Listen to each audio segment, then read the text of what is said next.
gave immense... I think the campaign created the conditions, and you'll understand this well, for the diplomats and politicians to actually make a difference. Without the pressure of the campaign, they simply don't have the levers to put enough pressure on the Thai government or the Thai royal family or the Bahrain government and royal family, and they were the four key actors involved, is why the case was so complex. So the campaign was absolutely fundamental. And sport really, I think, made a huge statement about the power that we can wield. And we don't wield it often enough.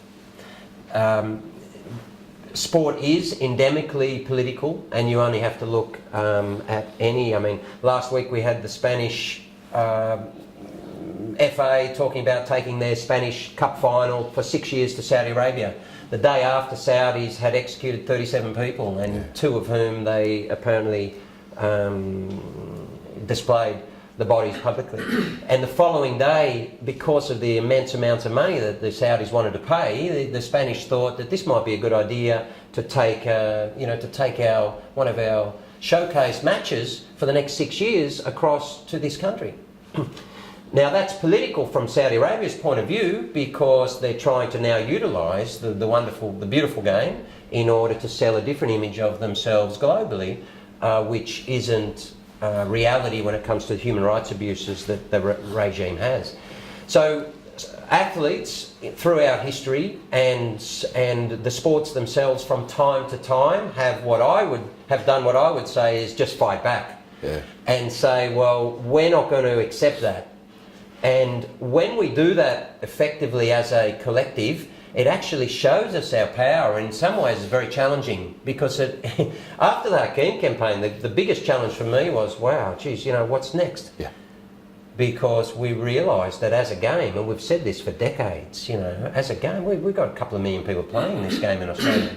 We've got, we are the most multicultural game. We are the most numerous.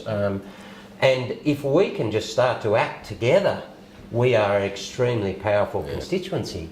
And this, after Hakeem was free, there was and not just in Australia but globally, there was a lovely piece written by a gentleman of a community club in England, and he said this was one of the best experiences of my life as someone who's been involved in football for 40, 50 years. He said, I think he's a president of a club, because it was an example of football fans and our community, not the officials, not the economics, not the royals, not the governments. It was the football community pushing back against the billionaires who are trying to, in many ways, compromise the principles and values of the game. And I think that goes across all sports.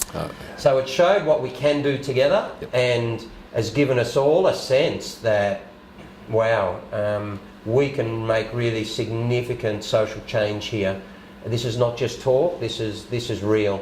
And you both mentioned two aspects which are close to my heart. One is gender equality, and we might ask, well, whilst the Matildas are now the most loved national team in the country, how can they and where should they be advocating for powerful social change to use the platform that they have and that we have as a game? And of course the most obvious is to talk about gender equality, and let's get our own game right first. Let's make sure that we have women in positions of influence and authority and decision making in an equal measure across the table, or if you like 51%. And then we can demonstrate to the rest of Australia that this is what should happen. The other one is through the Indigenous nature, and I agree with you. I think our Indigenous past is something that Australia desperately needs to come to terms with and accept, and I don't accept that it's as difficult a discussion as what many people in the media and society would like to contend. I think it's in their interest to try and complicate what is really quite a straightforward issue, and that is Australia just dealing with our past and having an honest discussion about what happened. And sport, again, I'm really focused at the moment, post-Hakeem, on probably those three causes, is gender equality through football, because the Matildas now give us a prism to make that happen. Refugees, and getting people off Manus and Nauru and stop torturing people in what is predominantly a wonderful country and wonderful people in Australia somehow have been able to turn a blind eye to the torture of people who are seeking asylum. And I might say in this context, probably talk about it more, but if there's one game in this country that should be standing up for refugees, it's us. Yeah. Right? So people would always, through the Hakeem, and the other one is Indigenous Australia. I believe that sport can make a significant, in fact I believe that the beautiful game, the world game, and that word world is important because we're talking here about taking our own culture to the globe and demonstrating respect to the world, to our ancient culture. And to do that we have to reconcile, otherwise it's not an honest conversation. It's no good, us taking a didgeridoo there and saying we're the Socceroos and Matildas, we're going to play and we love this while at home, we're still incarcerating Indigenous kids at the age of 10, right? But once we have that discussion, I think that football can articulate our historic culture on a World Cup stage in the way that no other sport, or indeed the country, cannot do. And in so doing, we can create a different discussion between Indigenous Australia and however you characterise the rest. And that's essentially what happened with Hakeem. The refugee, if I was to say this, the issue with Hakeem at the start, and I think the PFA and others, 3 or 4 different stakeholders and people contacted me and said this kid's in trouble. And as a footballer, as a part of our community, which was built on refugees, football, is a multicultural. As someone who sat next to Les Murray for 15 years, who was a Hungarian refugee, and as someone who is an ex-national team player, and we now have Awer Mabil wearing our shirt and everyone saying that he's an incredible player, if we didn't step forward as a game, we would be the biggest hypocrites that there could be. Because on one hand, we celebrate refugees in our own game, and Les is an icon of the country. And in the other, we say, well, okay, but these ones over on Manus and Nauru, or this kid who's Bahraini, they're a little bit different. Our game teaches us that we're all the same. Yeah. That's international competition teaches us that. We go to play against a country and we realise quickly that we speak different language, we might respect different religions, and we might have different passports, but actually we're exactly the same. And that's what the campaign was all about.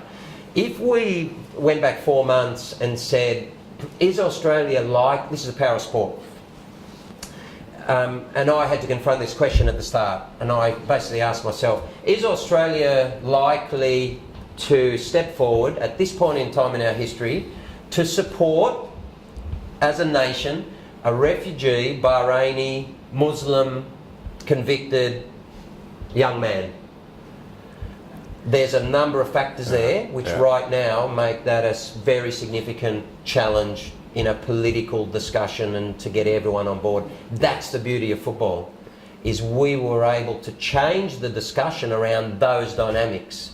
And if there's ever been an example of the power of sport, Hakeem is it. I agree. Right? And now the greater responsibility and the challenge and the obligation and the when I say challenge, the really difficult part and the real power that sport has then now is to extrapolate that into a broader discussion. Absolutely. And help every other Hakeem. Yep.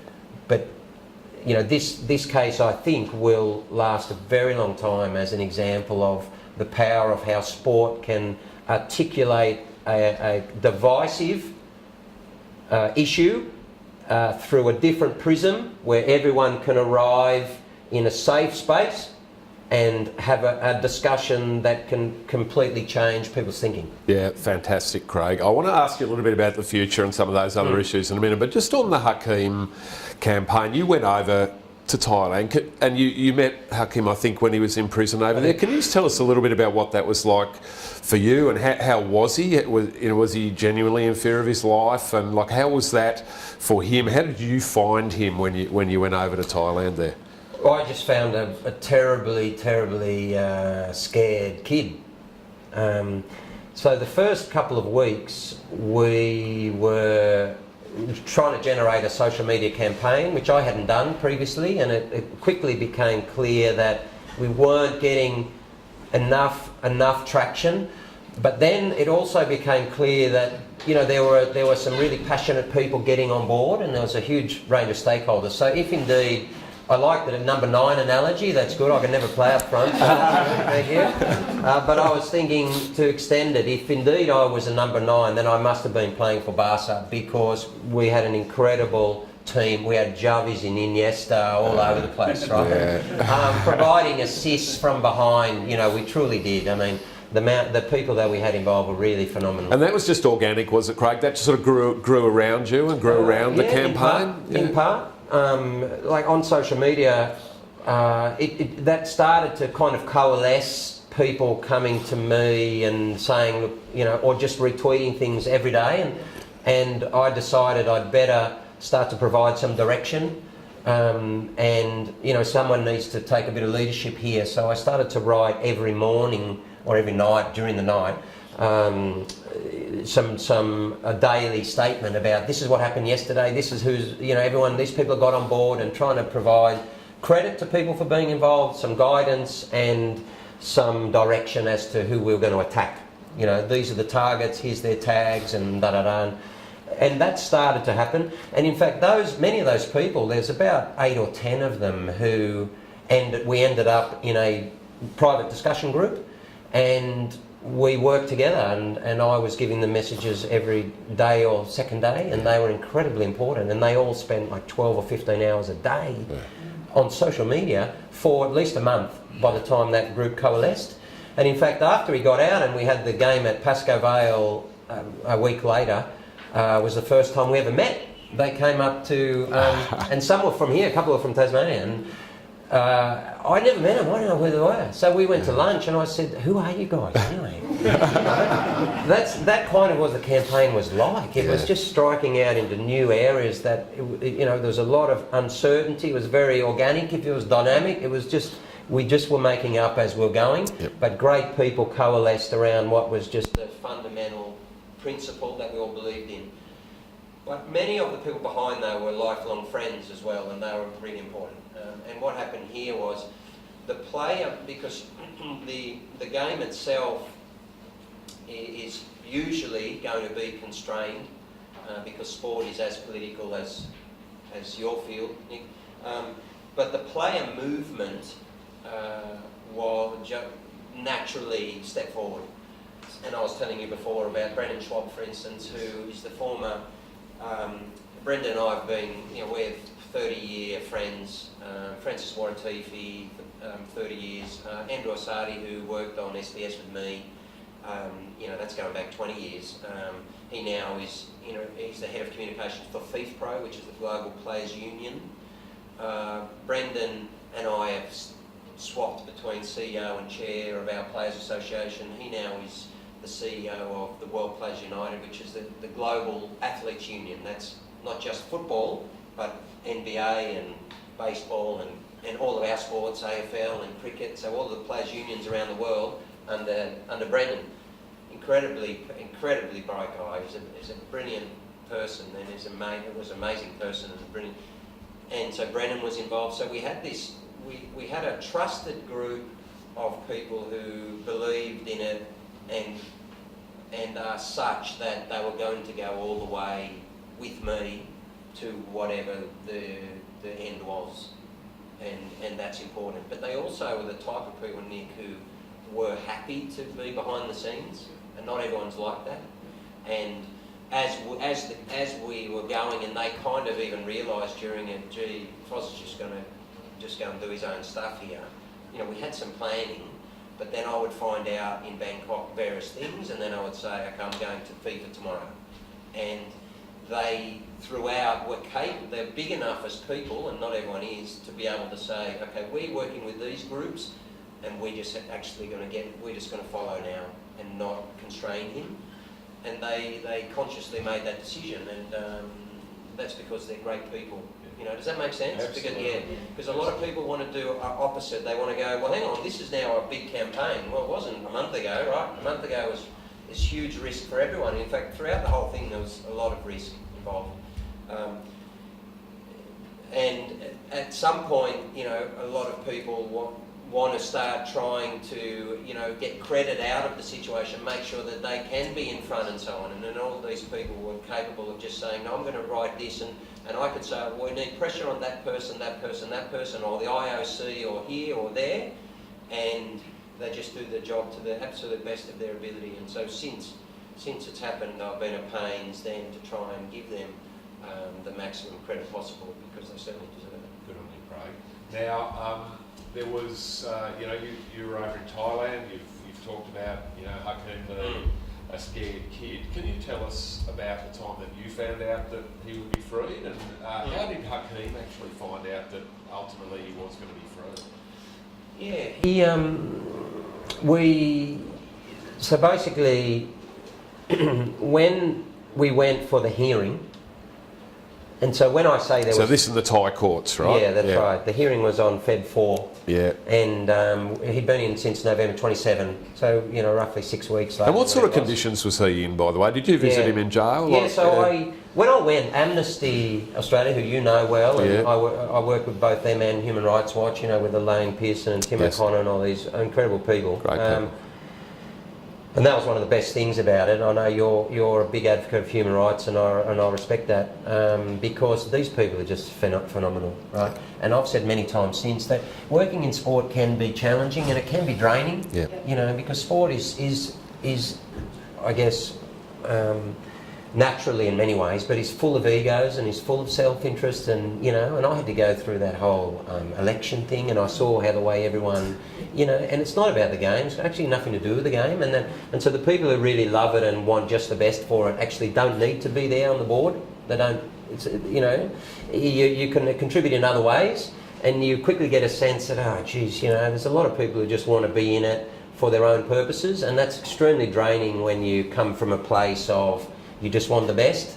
And it actually was a great experience to work with the human rights community, and players' unions are very similar, so Brendan and others, it's about just protecting the players all the time, and you have to take a lot of risk to step in front of the sport often, and you know, you have to go on strike and things. You're often copying it from everywhere, right? And so it's quite a lot of similarities, but the human rights people are just extraordinary people, right? They're not running around. They don't get paid fortunes, okay? So they're not working in order to buy another unit block, right? They haven't bought into the whole, you know, the more I'm worth, you know, the more economic value I have behind me, the more is my self-worth. They haven't bought into that whole field.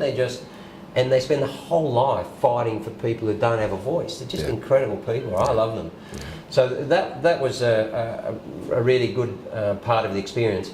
And all of these guys were trying to help Hakeem, who was in a cell with 49 others. They put 50 in a cell. They slept on the concrete with one blanket. And so the blanket is a is a pillow. And they all, as I understand it, they all kind of, you know, their toilet facilities are basically just there in all of them. But Amnesty put the trip together, and all of the security and by the time I went there, you know, they had me, I was packing it, you know, because because we'd been attacking the Thai government, you know, for a month. Yes, and I was going on a tourist visa, and I couldn't apply for a visa as a journalist or anything else, because they wouldn't have given it to me by this stage. It is a military junta, of course, as everyone knows, and the idea. So Amnesty had. I'd carry the passport with me at all times in Bangkok, and then they had escape routes, you know, going on trains all over the place in case things happen, you know. And I was thinking, geez, this is not going to be very good. And then I went into the Thai prison, and they said, look, afterwards we've got counselling for going on. So, well, you know, I mean, going in and see the kid, it's a prison. And they were saying, oh yeah, but you know, you haven't seen this before, and people can go there, be traumatised. Actually, in the end, you go in and it's meeting rooms. You don't actually go through. I thought I must have to walk through in the middle of the cells, you know, and people are going to be trying to grab you like on the movies, you know. Actually, it's not like that. It was reasonably worrying, but It was far more. That's the thing about this case. However worried we were, we knew there was far worse for Hakeem, and that gives you a lot of strength in those times. You just think, that, you know, you can go 24 hours a day because his wife is in touch, you know, every 2 days on email or phone, saying, you know, you guys need to save him, and you know, otherwise this is going to happen to him, and all of that type of stuff. So when it got to the hearing and he came out in the shackles, that was a key moment. You mentioned it, yeah. It was a key moment. It was a key moment because everyone cried, including me. Not for the first time during that campaign. But what it did was it trended around the world. Yeah, and I've said a few times before that if Bahrain were a bit more clever, they probably would have got him to turn up in a Mercedes limo in a tux, right? Because it would have been more difficult for us to leverage that moment. And that moment actually got the global football community on board, and probably just the global community actually, but certainly the global football community at that time said, that's a footballer, and this kid is barefoot in shackles, and no one had seen that before. And that was a very significant moment in breaking the case, because after that we were able to put even much more pressure on all the stakeholders. When he was getting out, yes, I knew about several days before, having worked reasonably closely with the federal government here, and in particular with the embassy in Bangkok. And we knew that there were discussions happening. And we had a kind of 72-hour window, in which case we thought we might be successful. However, we weren't sure whether they were going to then, and essentially what that was about Thailand finding a way out. Yep. And our view all the way through was that the best way out was for Bahrain to pull out. Yep. And that was one of the issues around going to FIFA and so on, was to say, just hammering Thailand all the time is not the key here. You need to get across there. And that was largely about politics. So and did FIFA do that? I mean, after you went to FIFA, are you aware of the behind-the-scenes manoeuvrings around FIFA and between particularly FIFA and Bahrain? Yeah. I'm aware of what they tell us. Yeah. But the simple reality for sport is sport would not have acted in any way sufficiently without the public campaign pressure. Yep. And that's the problem. Basically, Hakeem was a strategically important detainee in many respects. He was important because he was the first big test case for FIFA's human rights policy. And so we weren't only able to pressure the Thai government, the Thai royals, you know, the Bahrain royals and government and FIFA, but actually what happened was we were able to use him to pressure the human rights community who'd put together this policy with FIFA. Right. Yep. So in other words, at some point in that campaign, we changed the message and started saying, well, if this kid doesn't get out, your policy is not worth crap. And so we were able to put immense pressure on the FIFA Human Rights Advisory Board and on Human Rights Watch and a whole range of organisations, including FIFPro, World Players United. Many of the people I knew all played a role in being able to say to the people external to FIFA but close to them, one of the stakeholders who created this platform, this policy, say to these guys, well, that's taken you 5 years to put that together. Yep. So if you don't get this guy, if you don't help us get this guy out, your it's gone, it's finished. Yeah. And I was really loud on that because we needed the human rights community to put massive pressure on them, and we needed them to feel, rightly, that their work was worth nothing if this kid didn't get out. And ultimately, they were extremely important. Yeah. And there's that famous footage I'm sure everyone remembers when you and Hakeem arrived back in Australia, and pardon me, Craig, but it looked like you had shed a few tears and you probably had a few sleepless nights along the way. I mean, how was that? Because that was this giant national outpouring of kind of happiness. And how did that feel to sort of been such an integral part of making something sort of bigger than you and actually bigger than Hakeem in the end. Yeah, it is. It is. It's about all sport. Like Hakeem has now challenged all sport to do more, to help people and help big social causes. So it started a discussion within that movement of social justice through sport. And he's become now a symbol of real challenge to everyone, saying, "Are you doing enough?" You know, and that includes me. Look, it was a weird feeling, to be honest. It wasn't, just incredible elation, because I knew that the fight wasn't going to end either. We needed, off the back of that, getting him out was one part, and obviously it was incredibly pleasing. But then I knew that we had to now start to talk about refugees more broadly here.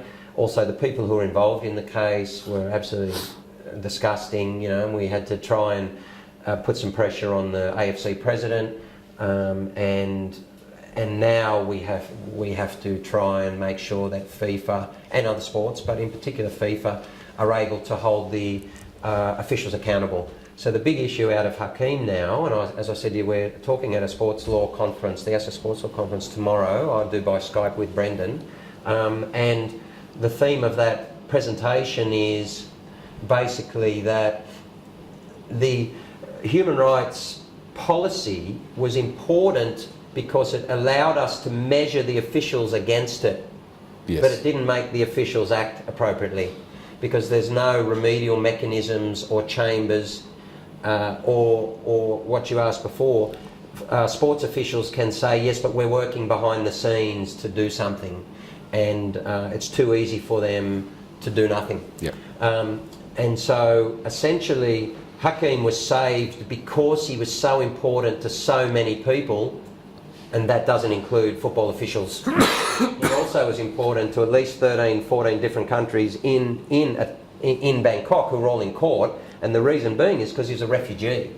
Right, so it wasn't just a footballer, it was a refugee footballer. And so all of the countries in the world who are genuinely interested, and this does not include us, by the way, who are genuinely interested in safe passage of refugees elsewhere,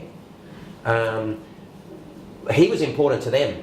Yes. So he's a very unique case. Absolutely. The sport gave him extra visibility, but the refugee also did. FIFA's human rights policy did, and for that reason, he had a broad range of movements, really, fighting for him. And our job, or particularly my job, was to stay in the middle and coordinate messages, and at sometimes prod them and poke them, sometimes be direct and say, "You're in trouble," or to say, "Well done," and can you work privately here or there. So because we had the network of people who we've known a long time, we were able to keep on top of those messages, and that's how we were able to gain trust of the ambassador and the embassy, in particular in Bangkok.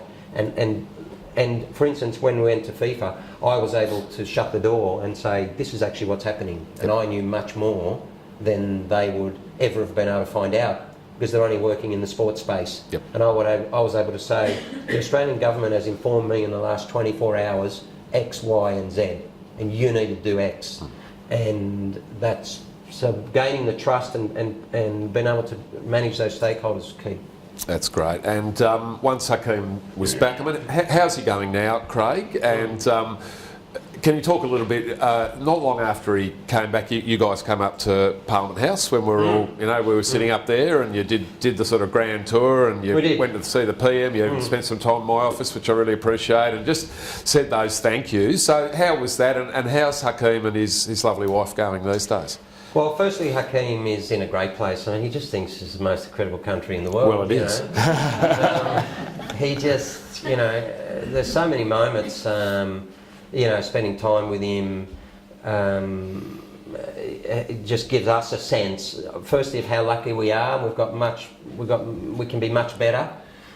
and in many ways we regressed, but it's still extraordinary advantages as a country we have. And when you see what he's been through, and for instance, when he was in Parliament and we were with Maurice Payne, the Foreign Minister, and we had breakfast there for a couple of hours before we saw you and Bill and Scott and others, and we had some breakfast and there was toast, so we were having Vegemite toast, and this was something that I would never have picked up, but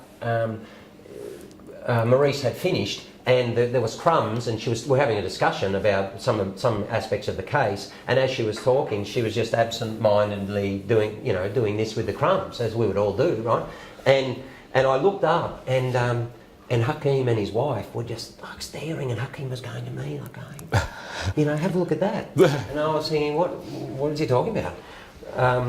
And he said afterwards, wow, he said the minister, the foreign minister. Tidying up her own crumbs. Yeah. It's very Australian, isn't it? That's right, yeah. Yeah, exactly.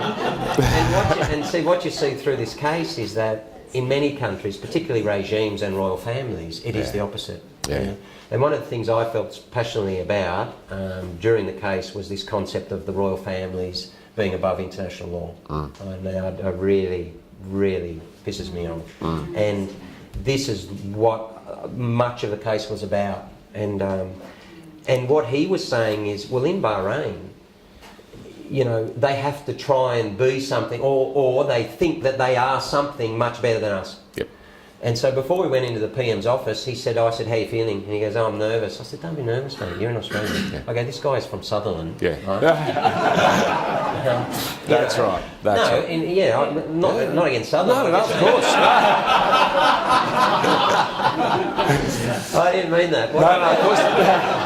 What I meant was it's just from a suburb, Yeah, exactly. just like right next door to where we are. And I said to him, just there's a no blank. difference. That's what I said to him, there's no difference. Yep. And he said, what a country. He said, Australia's a beautiful, beautiful country. Yep. And to see that was, for me, very powerful. Because, the royal family and then the ministers in Bahrain, for instance, or Saudi, he said they travel in cars and the road has to stop. And everyone has to stop for them, and then they have all the security, and of course you need the security around you because that's the way you treat people. That's right. Therefore, whereas here, it's the opposite. So that was beautiful. He's now started to work as a human rights ambassador for Football Victoria, which is wonderful. Well done to them, and the PFA who have advocated for that to happen. We think that he can make in this field, it's a significant step. Human rights, like you, I'm an advocate of kids learning much more about it in school. Yep. Certainly in primary school and definitely in high school, and having an understanding of anti-discrimination and the rights that people have around the world, and whether that's Indigenous peoples or others. And he now has the opportunity to go as someone who's respected in that space and who the kids know and look up to. What he's been through, to actually speak to them and say, look, this is my experience as a refugee, and so that could be, I think, extremely powerful. But we don't know if there's any delayed reaction to come. I mean, the kid's been in jail twice. He was tortured in Bahrain, and this time he was in jail for 77 days. Yeah. So we just don't know. At the moment, the answer to the question is he just thinks life's unbelievable. He says, I have a second life, and so it's wonderful. But we do have good support around him, some people in terms of trauma and torture survivors and these people. Talking to him from time to time and monitoring him. Yeah, and so we are aware of possible psychological issues later on. Yep. In relation to the government was interesting because when we went to Parliament for a number of reasons. Firstly is that one of the powerful parts of the campaign, Nick, was that I made sure that it was multi-party. Yes, you did. And I was very adamant that, and even when we got back, even though, because many governments in Australia now have got a horrendous record on refugees. Yeah. So it's not just this one. Labor has done likewise, and that's because the Australian public have been convinced that we need to be in fear of people who are seeking asylum. That's right. But even afterwards, this government, in the end, it was election year, and we could pull a lot of levers and make them act, and in the end, Morrison acted extremely effectively in the end, and certainly Maurice felt strongly about it.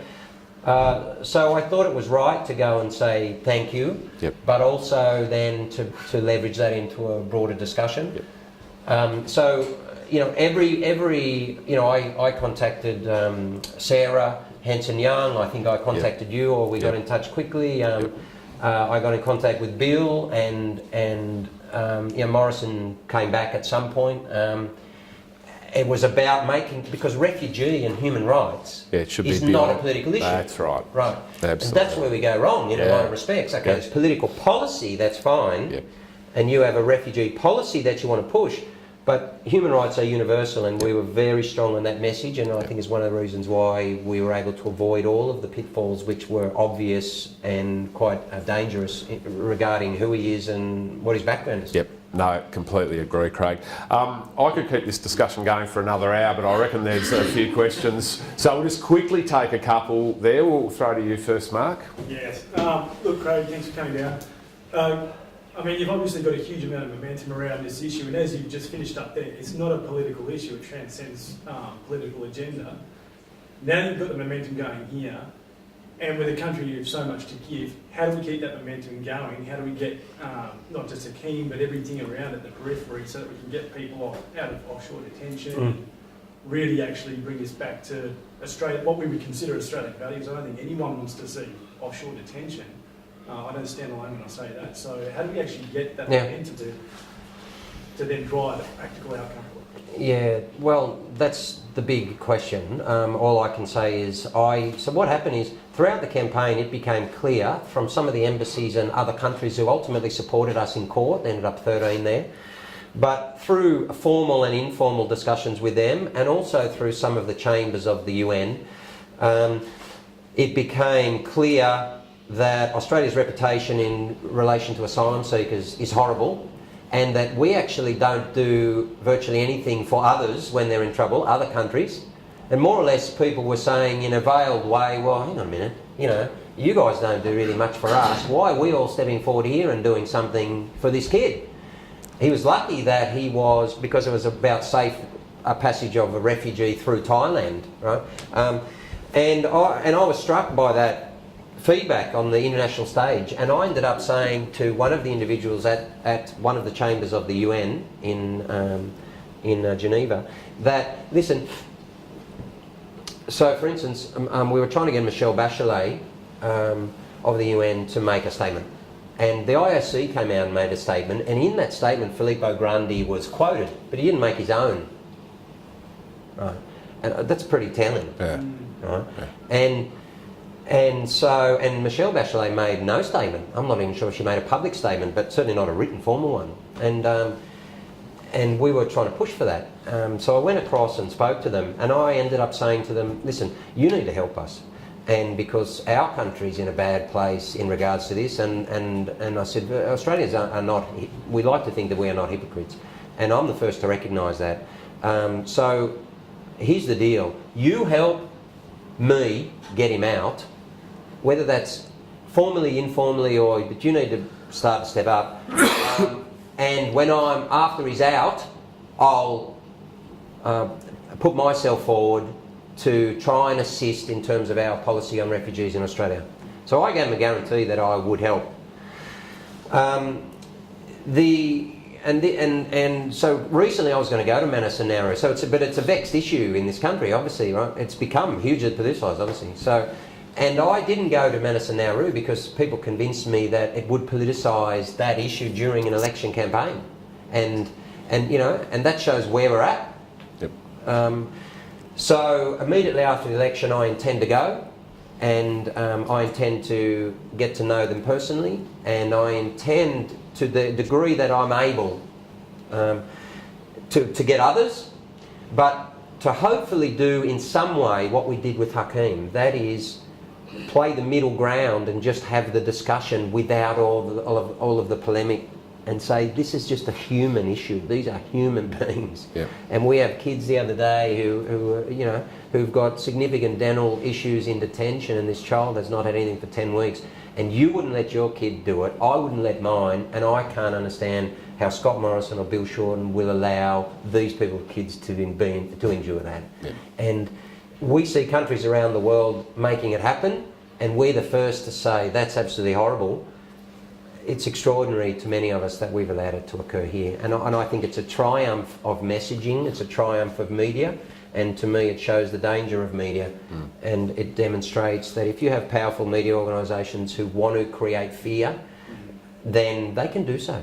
And even a wonderful country and wonderful people like Australians were going, oh geez, everyone's going to come over here and come and get us. Messaging is so critically important, and as is that's why I think your media ownership laws and so on are really, really important. If your media gets in the hands of too few, or if it's like you're close to what happens in Saudi and Bahrain, and that is you close down the only independent press, and all of a sudden you control everything. That's the first thing that a regime needs to control is media. Yep. So you need to make sure in many respects that it's uncontrollable, and to do that you need in a wide range of hands. That's my view. Could not agree more about that, and media diversity is really important. We are nearly out of time. Bill, did you want to ask a quick one there? Yeah, quick comment. I really appreciate your talk today, and I really understand what you're trying to achieve, and I think sporting bodies can be a great change agent. But what I'd like you to have a look at is the United Nations Sustainable Development Goals. Okay. Because that provides the framework for everything we've been talking about. Got it. 200 countries have signed on. Yeah, I know. Yeah, so have a look at that. Okay. It talks about equality, it talks about social justice, it talks about peace. There's your framework. And if the Football Association could sign up to that, it would be a really powerful signal. Great, thank you. There's also the guiding principles in human rights and business, right?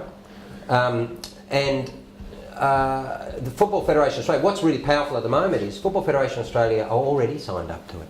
So essentially what happened was when the World Cup was delivered to Qatar in particular, and Russia to a lesser degree, there was such an outcry and so much pressure was put particularly on the sponsors that it allowed the human rights and union movement, ILO and others, and that goes into the players' union movement through there. It allowed these stakeholders to they had enough leverage to be able to implement a human rights policy.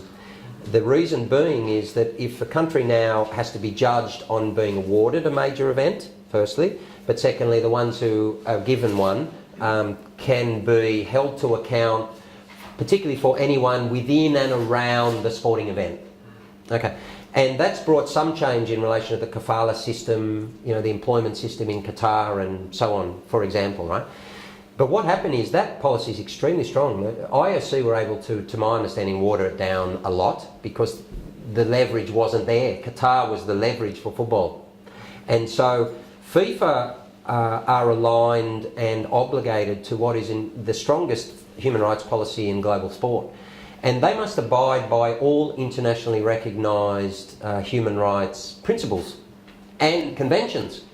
So I think there's a really interesting work to be done here in relation to, for instance, Indigenous sport and gender equality and all of these things. And Football Federation Australia are obligated under that policy. Yeah, so the next step for us is it's already in place. And I think that we can use football in this country as a test case, as a model, to start to actually hold the sport accountable to many of these things. It's going to be very exciting, actually.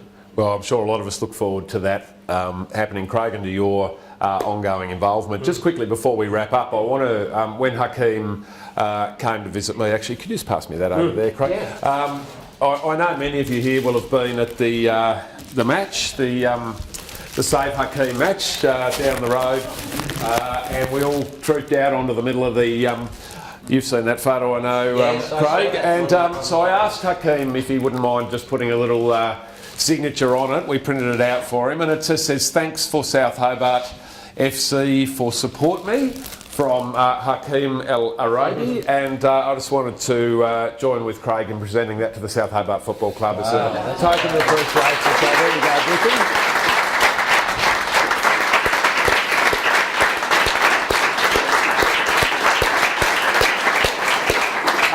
And look, ladies and gentlemen, thank you for coming. I reckon we could have all sat and listened to Craig for another hour or two, but we've got busy lives, no doubt. So can I just say, Craig, that's been a fantastic conversation with you today. I know that it'll be very much appreciated, and I'm sure all of us here just wish you all the best, because I reckon you've got some big things down the track in the sport and human rights space, because I reckon you've got a bit coming on. So please accept our best wishes and our thanks very much. So please thank Craig.